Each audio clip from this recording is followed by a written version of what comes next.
Taoiseach, you stand before us shamefaced today to tell us that the Occupied Territories Bill will not include services. And you do that on a day where 21 people were shot like moving targets at a fair this morning when they queued up for food.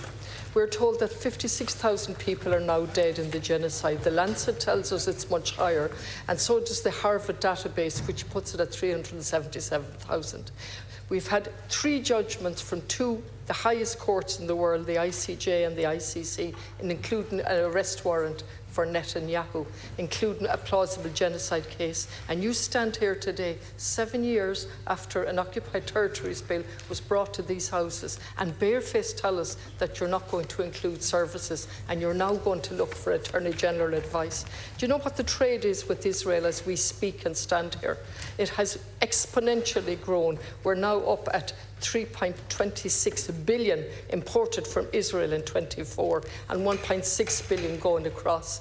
And you stand here today with the airports being used for American weapons and shamefaced the most minimum thing you could do to include services. First of all, I'm not shamefaced. I'm not. So please, deputies, allow the contribution. You said a few things that are widely inaccurate and wrong in what you've said.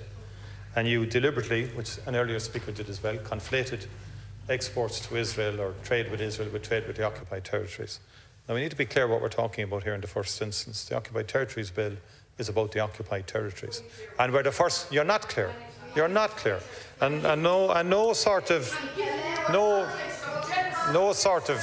I don't need, Deputy. You were given the courtesy, if I could, Deputy. No, but look, the standard practice here is not to afford the courtesy to members of government to respond.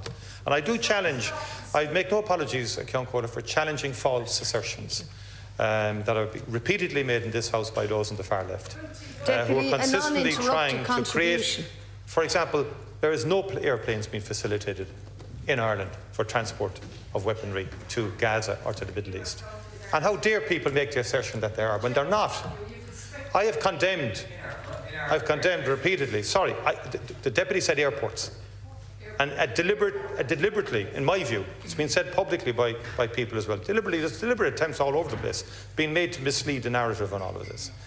Ireland has done more than any other country within Europe in respect of this issue. Thank you, Taoiseach. But we're not, it's not within our guts to unfortunately, we don't have the power to stop Israel. We want Israel to stop. We've asked Israel to stop. We've asked the European Union to create leverage. Thank you, Taoiseach. That's what we've done.